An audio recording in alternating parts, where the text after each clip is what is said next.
You're listening to the Fan2Fan Podcast, and on this episode, we continue our conversation with Jim Carl, Senior Director of Film at the Carolina Theater of Durham. Here we go.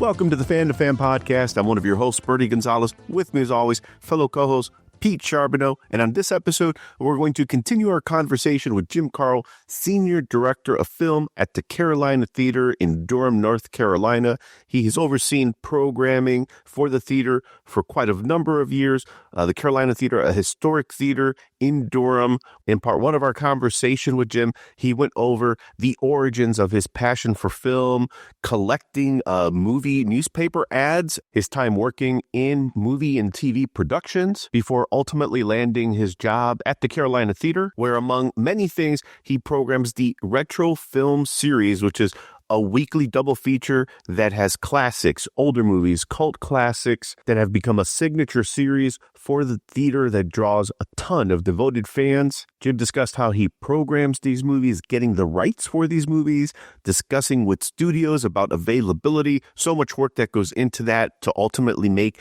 that experience great for the audience. And in part two of our conversation, we thought it would be a good time to step back in the Wayback Machine, back to November 13th, 1998, the first retro screening at the Carolina Theater, where they aired Friday the 13th, Part 2, the 1981 sequel to Friday the 13th.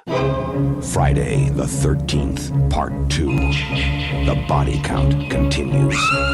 14, 15, 16, 17, 18, 19. The day you count on for terror is not over. 23. Friday the 13th, Part 2. From Paramount Pictures, rated R, under 17, not admitted without parent.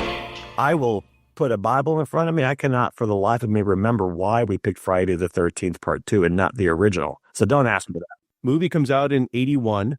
It's 98. In some ways, to your point, it checks the box. Now you have a bit of nostalgia for it. I have to imagine, too, with the success of Scream, you get now slashers and horror back in mainstream and in pop culture, and people are kind of discovering that. They're giving us way too much more credit than we ever had back then. It would be nice if we had that much forethought, but I really think back in those days, it was all 35 millimeter, and I think we had access to a 35 millimeter print that somebody owned. It was something as simple as that. The whole, it was 20 years, and none of that existed in 1998, and we were certainly not smart enough to be even thinking that Scream was anything more than just the current hit of the season that it would maintain to become what it is today. I think if we did run Friday the 13th Part 2, I really think it was just, hey, what can we have rights to? What do we have laying around here? There's a print of Friday the 13th Part 2. Let's run that. I mean, it's nice to believe that there was all this other, forethought and the serious consideration, but we were kids. I think you're not giving yourself enough credit, Jim, because I think there's a piece of this where maybe it's not a checklist per se or a parameter, but it seems from everything you've said, it's just part of your DNA, your personality, the archivist in you. Maybe. I think a lot of that emerged as time progressed, more so than was there at the beginning. At the beginning, we were just trying to survive. There was no creativity when you're constantly in survival mode. And so it was just, what is the most popular thing we can show to bring in some money in the door? The progress and the way that I program things now in 2025 is a completely different way of doing things than we were doing them almost 30 years ago. Again, 30 years ago, there was no internet. There was nobody you could email to look for rights. There was no database. There was no IMDb. It literally came down to picking up the phone and calling the studio and asking them yourself, do you have a print of this? Can I book it? There was nothing else to go by. So yeah, a lot of the progress and the procedure and the I don't want to call it formula, the recipe of retro that I now use today. That was a slow evolution, and now it is a recipe. At this point, there is a very much a template of, do this first, lay your dates down first, now call the studios, now contact them, now do this, now do that. It's a progression, and it cuts out a lot of the field work that used to have to do. And now you can pass it on to whoever the successor is eventually going to be without having to lay all that groundwork. In other words, other people can build on the foundation that, a lot of us who were programming for the last 20 or 30 years established. And so the next generation of programmers across the country aren't going to have the same kind of issues that we had, because things, we've laid the groundwork down and we know how it works. And, here's how you do it. They'll have a whole new set of challenges. They'll just have to be an alchemist like you've been. Maybe you're not a chef. Maybe you're an alchemist. And that's the other thing to remember as well, is that there is no college degree for what I do. There's no, at least who knows if there is now, maybe there is. Back when I was growing up, there was no courses, there was no teachers, there were no manuals, instructions, there was no degree that you could go to become a programmer. It was all instinct. There was nobody you could call to even ask them, how do you do this? I remember when the theater asked me to become in charge of their film program, I had never booked a movie in my life. I had no clue how to do it, but it literally was, sink or swim. They needed a director of film programming. The previous one had I think moved down to Peru or something bizarre like that. And the theater found itself needing somebody in charge of the film program. And I was his assistant for a while, which meant that I was running, back in those days, the video library that the Carolina Theater used to have. And I was a projectionist and things like that. I was young. I was like 27 years old. So the theater turned to me and said, we need somebody to, he's gone. We need somebody. You're the closest thing we have that knows anything about film. What can you do here? And I remember that first time picking up the phone and calling a studio to try to book a film. I see this is a common mistake I see all the time today, even from theaters that are startups. They write these long, flowery emails, with this nonprofit brooding in them about, we just opened this meeting, this long emails to the rep at the studio explaining why they want to see what the film is and why they want to show it and how important it is and significance. And what I've learned after all these years, that the studio rep doesn't care about any of that. I can basically send an email to any rep, any one of my reps at this point, in 2 sentences. I want to book this film. Here's the date. What are the terms? Goodbye. That's all they really want to know. I think the other part to that too, Jim, is that not only have you built a relationship and a reputation with some of these reps, it seems like you've also done that with your audience, because that non-existent course on repertory theater programming that doesn't exist wouldn't have the live fire exercise of something like, I was reading, like the Shaw Brothers programming you did, or Charlie Chaplin, and maybe the audience doesn't react the way you were planning and or hoping, but your reputation, the program you did before, has built up enough cred with the audience, with the context that you're making. Like, maybe not everyone showed up for the Shaw Brothers double feature. That's okay. In the theater I trust, in the programming I trust, I'll be there next time because I'm supporting the vision. I'm supporting the theater, and that means a lot, I think, to an audience that's been there for decades with you. Yeah, it's the branding. A lot of it is especially after this many years, the audience trusts the retro brand. It's not just the screening of a classic film on the big screen. It's also, the intros, the door prizes, all of the "you are there," the thunderous applause, all that stuff that leads up to the start of the film, the flashing lights. I mean, I always say I am not a curator. I love film, but I am not a film historian. I don't have a degree in film or anything like that. I have a minor degree in film production back from the day, but not in film itself. No, I'm a showman. I love my intros. I love cutting together montages. I love, things that modulate, and get bigger as time, and I pick songs that I know are going to modulate the crescendos. I love the flash pots and the lights and things like that. Good evening. Welcome to Universal Studios, where you learn Hollywood secrets.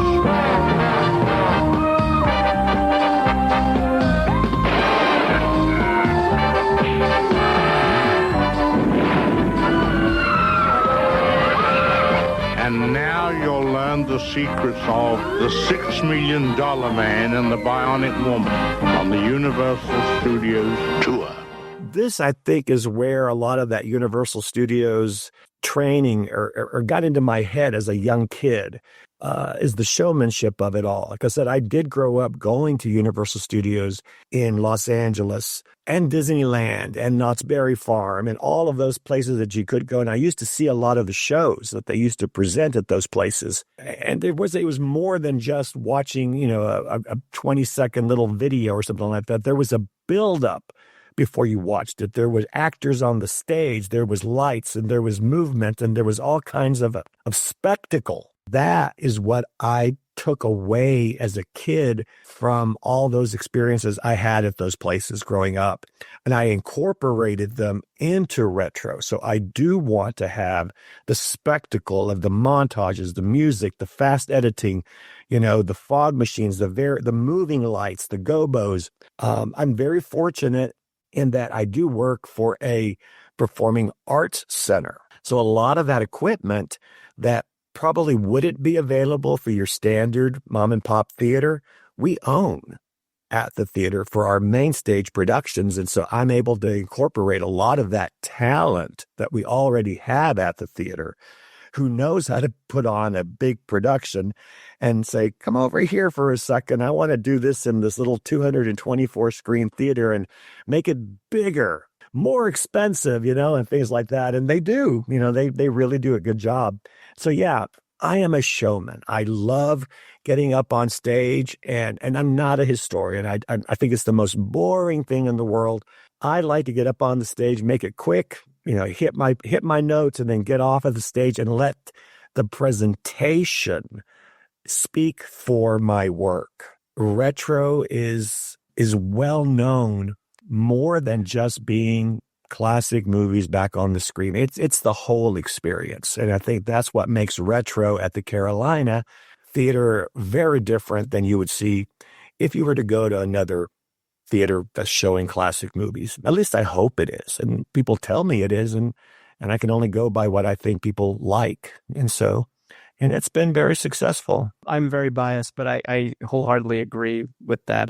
The theater has been one of the absolute joys of my moving here a little over a year ago. So I look forward, every time to see what posters are hanging up when I'm at the theater, to see what's coming soon, and everything from the Kaiju Quest, SplatterFlix. There's so much there. I think what I heard you say prior to that, though, is that parents should send their 13 to 14-year-old kids to Universal Studios for the summer and have them act as babysitter. And then, there could be a blossoming career that comes out of that. It's the only way. Do you look at working at the theater as kind of your playground a little bit? It seems like you've had like a lot of DIY, certainly in the early days, but, to kind of be able to pull and do all the things that you do to make the experience. It is. I mean, I do enjoy I love editing. I know that some people who make films will say that editing is the worst part, and it is. I absolutely hate editing until I'm done editing, and then I'm like, oh, that was so much fun. Let's do it again. I love writing. I love putting it all together. I am a producer. I mean, I did work for the longest time. I in addition to what I do at the Carolina, one part that we didn't discuss is I did work in the film business in New York City for a couple of years there right after college. While I was in college, I worked on a couple of films and TV shows, working in the production offices and things like that. And I got a chance to see, for a kid who grew up loving movies and the film business and wanted to be part of that, and that's all I ever wanted, was to be part of the film business, to get a chance to actually work at that level of, working for NBC and Universal at 21, being there in the offices with Dick Wolf as Law and Order is being created, as the sets are being done, as, Brian De Palma, there's Brian De Palma, and he's about to start shooting Bonfire of the Vanities, and there's Michael J. Fox with Hardway, and there's Harrison Ford with Regarding, and meeting all these people so young, you got to see behind the curtain and what all of that is really like. Considering that it was the thing that I wanted more than anything else in my entire life, to get to see that and to achieve that so young at 21, and then hit the reality that I don't want this after all. That, I think, was probably the biggest shock I had, is growing up, always wanting to work in the film business, and then succeeding so fast, so young, and doing that and being there and achieving the dream, and then realizing that I actually didn't like working on a lot of these projects. The whole process of filmmaking and being around that was a real eye-opener.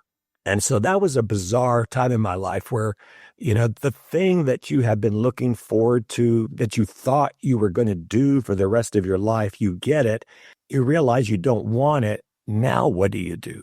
Literally, now what do you do? And I was fortunate enough to have that experience very young in my career, and at 21, 22, 23 years old. There are people that are experiencing this now that are in their 40s and 50s. I got it out of my system. It's like what they always say, if you're going to live in New York City, live there when you're in your 20s. That's the best time to be there. Same thing. If you're going to work in the film industry, work in it as soon as you can, as young as you can be, and get it out of your system. You're going to find out pretty soon whether it's something that's meant for you or not. And it was not for me. So I had to do a pivot. I have all this knowledge. I have all this love of film. I have all of these things that I've always, like I said, these books that I've collected, these movie posters. What am I going to do with all of this if I'm not going to work in film production? And that was the entry point for me back in the late 90s, where, it was just a blessing that I decided to work at the Carolina Theater. They were hiring. The job was nothing back then of what it is now. It was a completely different job, but the door opened. I got my foot in the door. And that's what I've realized is that I am a producer. I am a showman, and I am a producer. I enjoy the producing of an event more so than being out in front of it. And, and I do enjoy being there on night of show and getting to see the audience reaction to all of that work. When they see the trailers and they see the intros and they see everything that you've put together. But do I personally enjoy being up on the stage and, and welcoming it and being that center of attention? Not really. I'm very much an introvert that has been forced into a position where I have to be an extrovert for X number of hours each week because it's expected of me. And I've that's been the other part of this job that people probably don't really think about, is that you have to have that personality that can, you have to connect with people. You have to be able to sit in that lobby and listen to people's stories every week and hear their, and all of the things that they come and they ask you and they talk to you about every week after week, year after year. And if you are not an extrovert by nature, you're going to have to become one to a certain degree if you do want to be a success, or at least I have. That's been my experience. And people sometimes will say, well, you don't stick around and watch the film sometimes. You basically leave as soon as everything starts. And most of the time, that's true. I do stick around every now and then, but a lot of the times it's because, that part of me that has a battery life, I need to leave and come home and recharge the batteries, because those 2 or 3 hours leading up to the opening and the film getting to the screen, all that time I spent in the lobby talking to people and getting up on stage and being that extrovert, I am tapped out. And it's time for me to go home. And when I come home, people think that that's the end of the night. No, there's still social media posts you have to create. You have to update all your thumbnails and all your social media stuff to the next film. There's box office reports that you have to submit to the studios. There's still a lot of work that has to happen. Are you able to, at the end of a festival, at the end of a night, are you able to kind of sit back and take in and enjoy what you've accomplished with a film or a festival? Or is it just I got to start thinking about the next one? We got something else coming up tomorrow or next weekend. Do you give yourself that grace of time to be yeah, that was pretty amazing? It's rare. I'll be honest, it's very rare. With so many events all stacked on top of each other, there is this tendency to onto the next. It's very rare that you get a chance to sit back and really enjoy the success you might have had, like at a sellout, like when something sells out and there's, a huge crowd and everybody's having a great time. I live 45 minutes away from where I work. So usually that drive home is the only time I get a chance to really think about and, give yourself that congratulations that you think that for all that work you did. But honestly, no, there's very little time spent enjoying your success.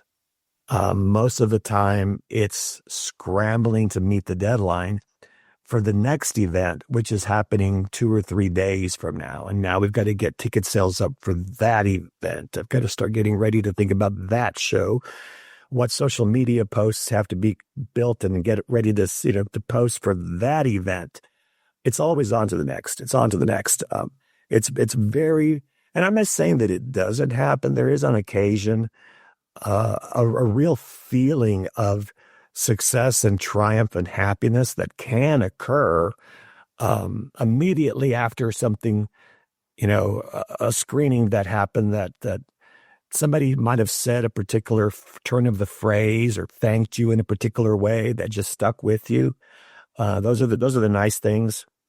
And I'm not saying that those don't happen often. They probably happen every Friday night where somebody is very, very grateful and thankful for what the theater does and what retro means to them.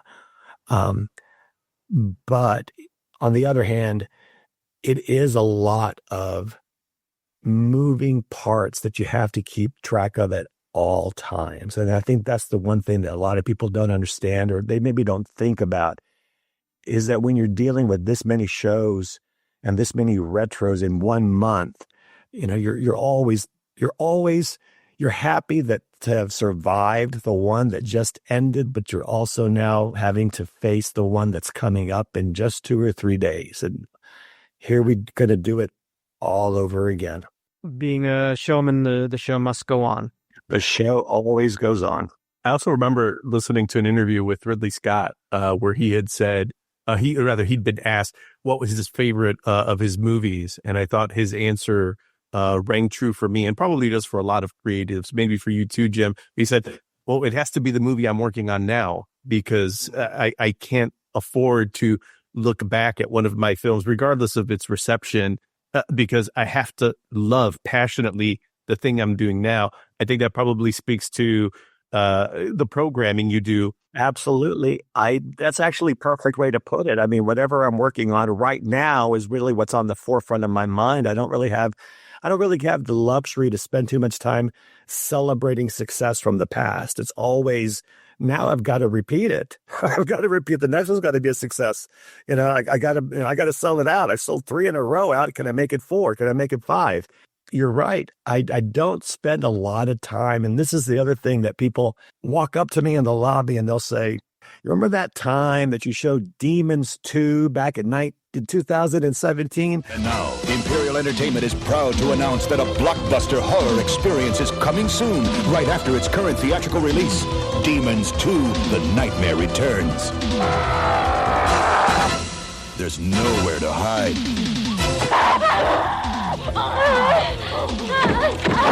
No place to run.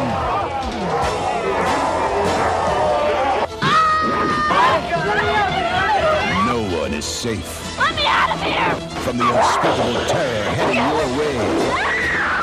In Demons 2, The Nightmare Returns. What was that double feature that you played it with? As if I remember these things. I couldn't tell you in the slightest, in the most truest sense of the word, what that film played with. But there are probably 10 other people in that lobby at any given moment that if that same person asked those people, those other retro fans, what was that double feature with Demons 2 on November 17, 2017, they remember for me. I don't have to remember anything. That's the other fun thing about running retro. Everybody else remembers everything for me. And that's the other thing that I've learned is I don't have to keep track of all these dates. All I have to do is just know somebody else in the audience who does. They love the retro. They love the history. They can tell you every double feature that we've played, every double feature that they came to, that collected the ticket stubs. And I know who they are. You're right. You're always focused on the next thing or the current thing. It's very rarely the past thing. That person in the lobby was probably there for SplatterFest last year. They'll probably be there for SplatterFest this year, October 10th through the 16th. I was looking at some of the schedule, and obviously being John Carpenter fans, Pete and I, The Thing, In the Mouth of Madness, you're also throwing in there Cujo, Alien, the 2005 House of Wax. So you have a nice mix on the schedule for a lot of different audiences. And then Pete and I already have our tickets for Alan Howarth, the opening act. Is that fair to say? You're really a carny, Jim. Let's be honest. He's kind of your opening act for Splatterfest 2025, right? Yeah, funny. I mean, Alan Howarth had actually, again, here's a story of how that happened. So my rep who does bookings at Disney is a friend of Alan Howarth. And I was talking to my rep about something completely different one day. And he mentioned to me that, oh, by the way, I'm a friend of Alan Howarth. I should give you his contact information. Maybe he could come play at the theater. And so that's where that took off from. Basically, wasn't even planning to bring him in, hadn't even thought about it, had no clue how to contact him. But somebody just randomly mentions, I know him. Here's his personal phone number. Why don't you give him a call? And I basically passed that information along to our director of live events and let him take that ball and take that on. So that's how that happened. Here's a funny story, another example of things that are unintentional that people give me credit for that I don't deserve. For example, you just mentioned we're running The Carpenter, we're running The Thing, we're running In the Mouth of Madness, and we're running Prince of Darkness. Those are my three Carpenters that I'm playing.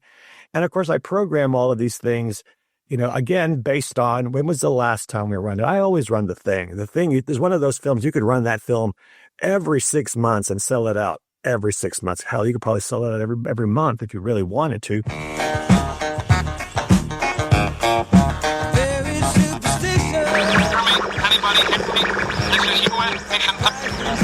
We need some help down here. Something in the atmosphere. We found something. John Carpenter's The Thing. Screenplay by Bill Lancaster. The Thing. The ultimate in alien terror. Rated R, under 17, not admitted without parent. So The Thing is a mainstay. But, the other two films, The Prince of Darkness and In the Mouth of Madness, that's based off of when was the last time I ran it? I know they're popular films. They're going to sell. Those are not necessarily films that I look for on the surveys. But again, it was due. They were due. It's time for those three films to play. And I thought, okay, easy enough. I programmed all three, moved on to the next. About 3 months later, after all this had happened, and I've been posting about this online, about how these three films are coming, of course, somebody out there reminds me and says, isn't it so amazing that Jim is programming Carpenter's Apocalypse trilogy? I guess I better make a thumbnail for that now. Marketing, I need a thumbnail. Apocalypse trilogy, stats. You're moving so fast. There's so many titles. There's so much things. People have a tendency to find connective tissues between things that I never even intended. And they will always do this to me where they will find something that something that connects a double feature that I never intended or hadn't had the foresight to see or was too busy to notice. Or I overthink things.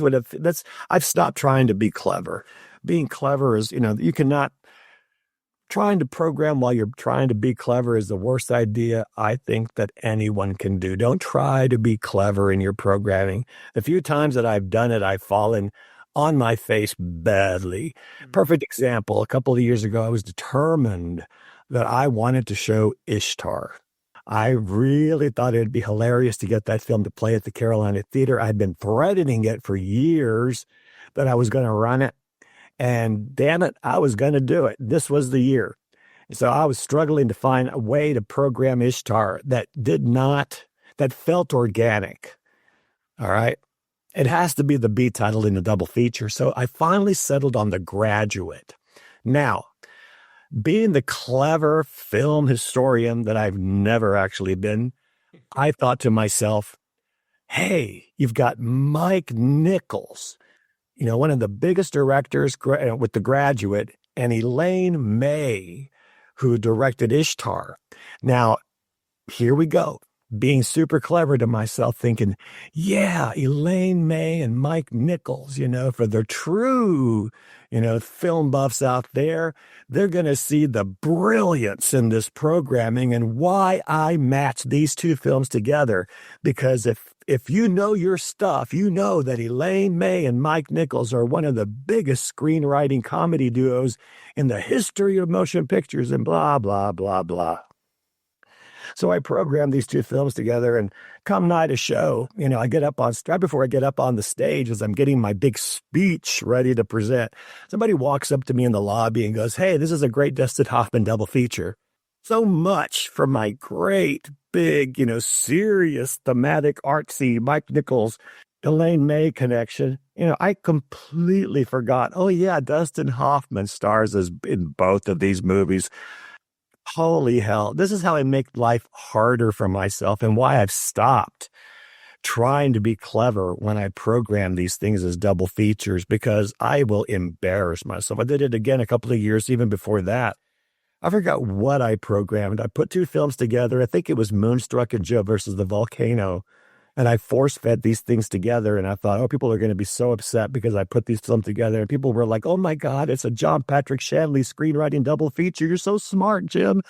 I was like, holy hell, how did I pull that off?